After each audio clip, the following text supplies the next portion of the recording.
દ્વારકાધીશ, જય માતાજી બધા મિત્રોને. કેમ છો? મજામાં? તો આજે આપણે બનાવવાના છીએ ઊંધિયું. તો ઊંધિયું બનાવવા માટે આપણે બધું બકાલું લઈ લીધું છે. તો આપણે બટેટા છોલી એટલા આપણે કટિંગ કરી લીધા છે. વટાણા લીધા, રીંગણા, કોબી, ટમેટા અને આપણે મેથી પણ કટિંગ કરીને રાખી દીધી. આપણે બધા બકાલા કટિંગ થઈ જાય, સુધારાઈ જાય એટલે આપણે બકાલાને તરી લેવાનું છે. તો સરસ રીતે થોડું થોડું આપણે તરી લઈશું. તો આપણે થોડાક બટેટા કરી લઈએ, પછી આપણે બધા બકાલું સુધારી અને તરી લઈએ. તો આપણા બટેટા સરસ રીતે આપણે સોલી લીધા. તો તેલ પણ થોડું થોડું ગરમ થઈ ગયું. તો આપણે પહેલાં તો બટેટા તરવા ધીમે ધીમે નાખી દઈએ.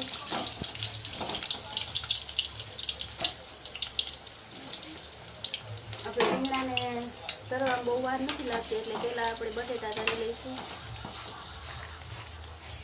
અને સાથે વટાણા પણ નાખી દઈએ.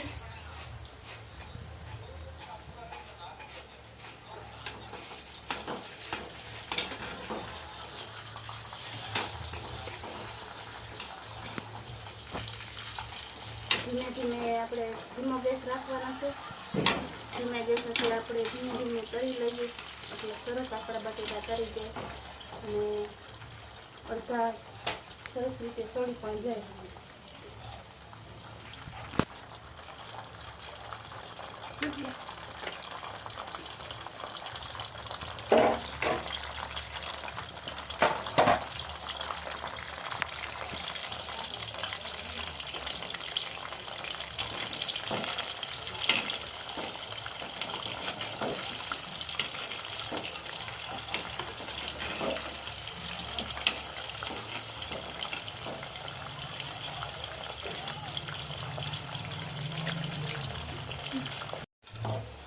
તો આપણા બટેટા અને વટાણા સરસ રીતે તરાઈ ગયા એટલે અડધાથી જાજા પાકી પણ ગયા. તો એને આપણે કાઢી લઈએ.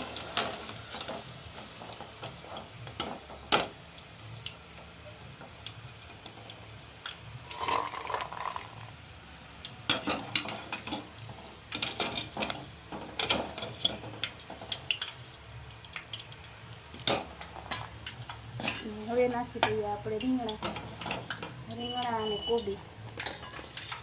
આપણે ફૂલકોબી નહોતી તે એટલા માટે પત્તા કોબી લીધી આપણે.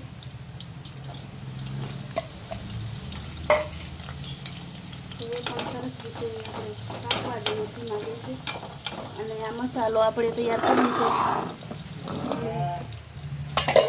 માંડવીના બી છે અને તલ અને આપણે ગાંઠિયાની કોથળી નમકીન આવી લીધું છે.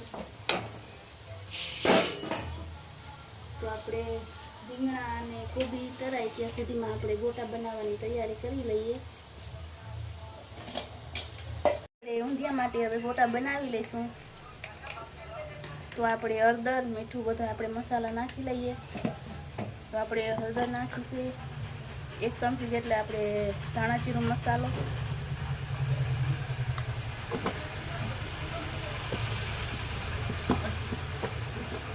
સ્વાદ પ્રમાણે આપણે મીઠું નાખીશું થોડુંક.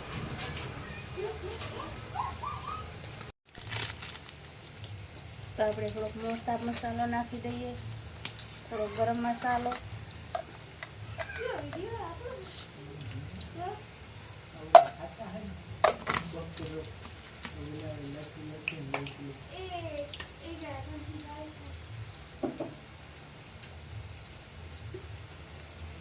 અને થોડુંક લાલ મરચું પાવડર આપણે નાખી દઈએ તીખાશ માટે.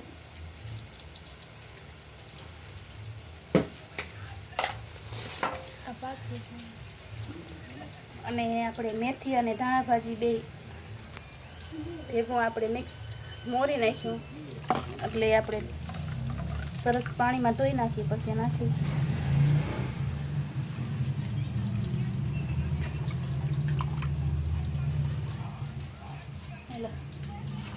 તો આપણે રીંગણા અને કોબી પણ પાકી ગયા, એ પણ આપણે કાઢી લઈએ અને ગેસ ઘડીક વાર આપણે બંધ કરી દઈએ.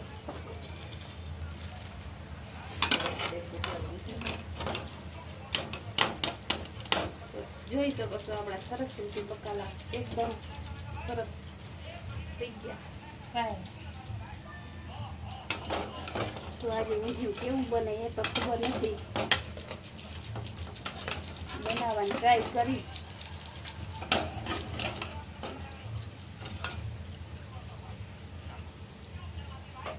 આપણે થોડી ગેસ બંધ કરી ગોટા બનાવી લઈએ.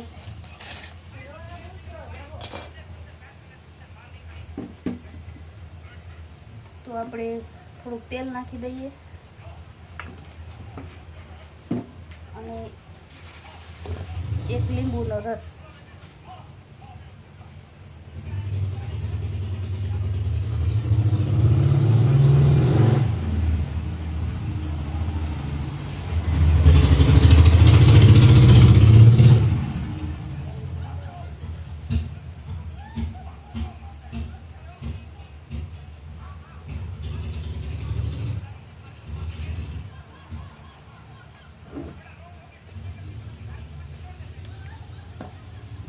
તો આપણે થોડોક ફૂલ સોડા નાખીએ અને પછી આપણે લોટ બાંધી લઈએ. ફૂલ સોડા નાખવાથી આપણા ગોટા સરસ બને, ફરસા ફરસા. તો આપણે થોડું થોડું પાણી નાખતા જઈએ અને પછી લોટ બાંધી લઈએ.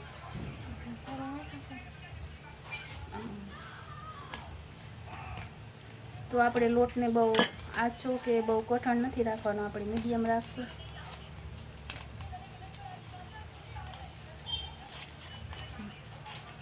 તો આપણે સરસ રીતે લોટ બાંધી લીધો છે. આવી રીતે આપણે ગોટા બનાવી લઈએ. આપણો લોટ જોઈ શકો તો બહુ કઠણાઈ નથી અને બહુ આછો નથી. સરસ રીતે આપણે મસ્તીનો લોટ છે.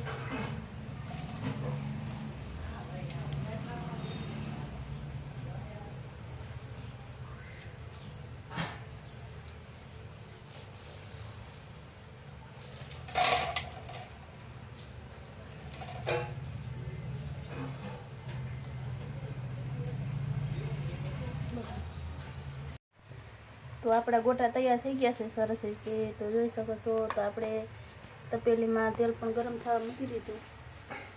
તો આપણે ધીમે ધીમે તળી લેવાના છે બધાય.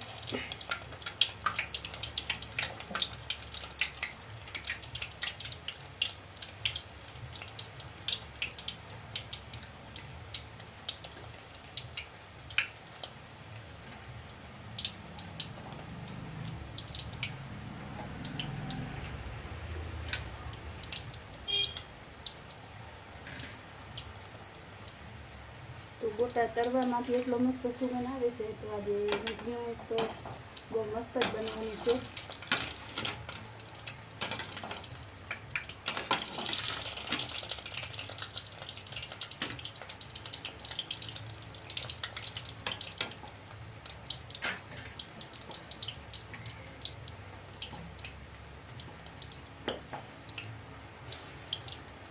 તો આપણે ગોટા સરસ રીતે કલર એકદમ ગોલ્ડન બ્રાઉન થઈ જાય ત્યાં સુધી આપણે તળી લઈશું.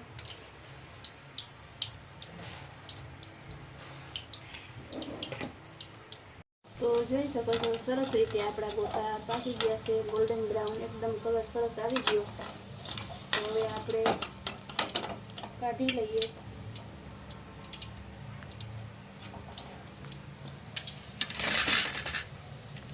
અને હવે આપણે ઊંધિયું વઘારવાની તૈયારી કરી લઈએ.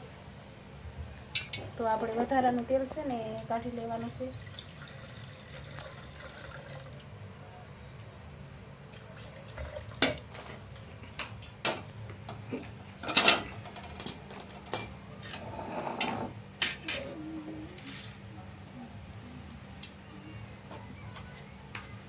તો આપણું તેલ તો ગરમ જ છે એટલે હવે આપણે એમાં મસાલા નાખી અને ઊંધિયું વઘારી લઈએ. પછી જમી લઈએ. ભૂખ લાગી છે. હા લઈ લઈને સુગંધ લઈ લઈને બહુ ભૂખ લાગી ગઈ. તો આપણે 2 તમાલપત્ર અને લવિંગ અને એક ટુકડો આપણે તજનો નાખ્યો છે. તો થોડુંક આપણે જીરું નાખી દઈએ.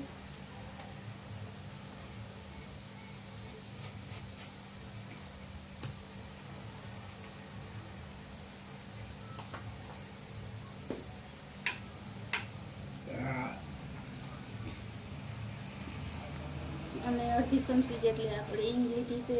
તો હિંગ આપણે નાખી દઈએ એટલે સરસ રીતે આપણે સુગંધ પણ આવે ઊંધિયામાં.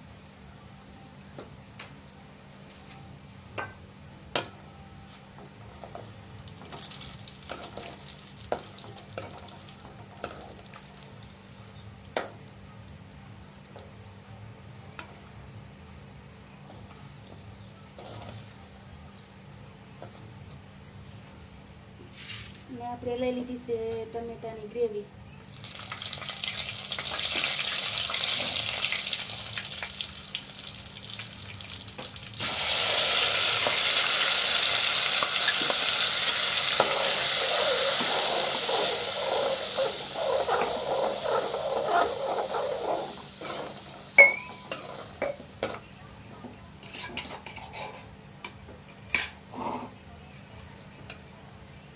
ને આપણે આદુ અને લસણ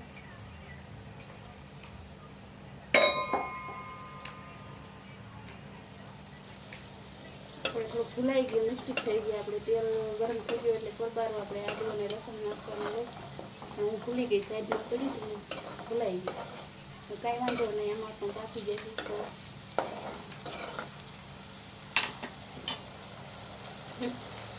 હવે જેમ જેમ વઘાર થતો જાય એમ ઘણા માણસને મોંમાં પાણી આવવા માંડે, થોડું થોડું દેખાય છે. હળદર આપણે નાખી દીધી અને સ્વાદ પ્રમાણે આપણે મીઠું નાખી દઈએ.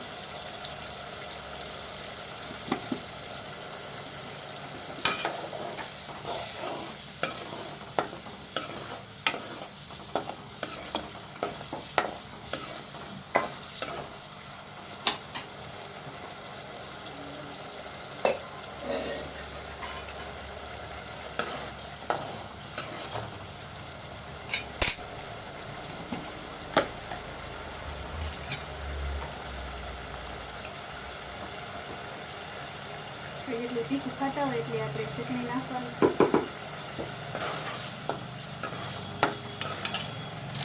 અને થોડોક કલર લાલ આવે ને એટલા માટે આપણે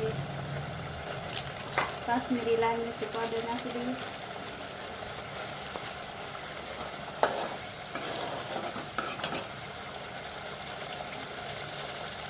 અને 2 ચમચી આપણે ધાણા જેવો મસાલો નાખી દઈશું.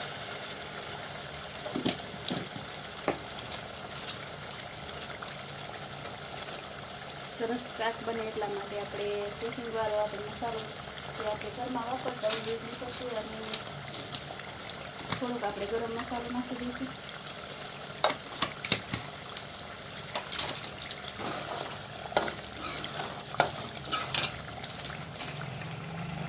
હવે નાખીશું આપણે ઊંધિયાનો મસાલો.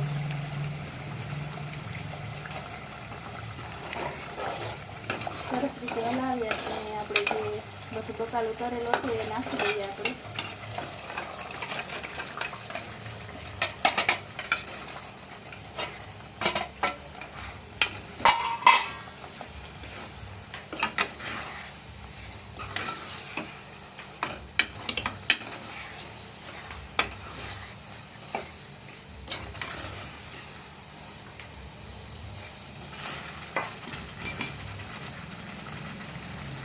તો ખટાશ માટે આપણે એક લીંબુનો રસ નાખી, આપણે ખાટી આંબલી પણ નાખી શકીએ અને લીંબુનો રસ પણ હાલે.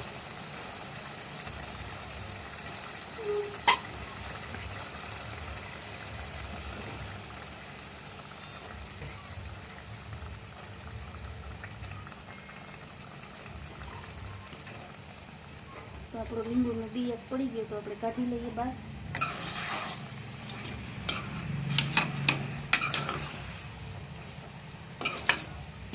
અને 1 ચમચી આપણે ખાંડ નાખી દઈશું. તો ઊંધિયું ખાવામાં આપણે થોડું થોડું ખાટું અને મીઠું તીખું એવું બધું હોય એટલે સરસ લાગે. થોડી વાર આપણે બકાલું આપણે સરસ રીતે સળી જાય ત્યાં સુધી આપણે ધીમા ધીમે ગેસે ચડવા દઈશું. તો સરસ રીતે આપણે શાક તૈયાર થઈ ગયું છે. બધું બકાલો સરખી રીતે સળી ગયો એટલે હવે આપણે છે ને ગોટા નાખી દઈએ. થોડોક રસો છે એટલે આપણે ગોટા પણ થોડાક મિક્સ થઈ જાય ભરી જાય એટલા માટે રાખ્યું.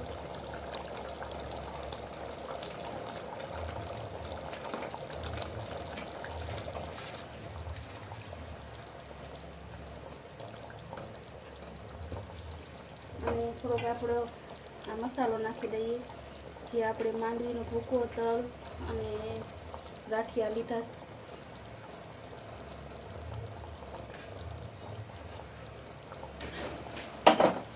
અને હવે આપણે નાખી દેવાની છે ધાણા ભાજી. તો આપણું શાક ઊંધિયું બનીને તૈયાર થઈ ગયું છે.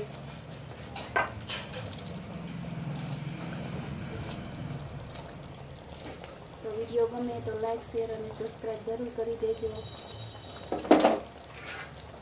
અને અમારી ઊંધિયાની રેસીપી કેવી લાગી એ પણ કોમેન્ટ કરી દેજો. ત્યાં સુધી બધા મિત્રોને જય દ્વારકાધીશ, જય માતાજી. ફરી મળીશું આપણે નવા બ્લોગ સાથે. તો ચાલો બધા અમારા ઘરે ઊંધિયાનું શાક ખાવા.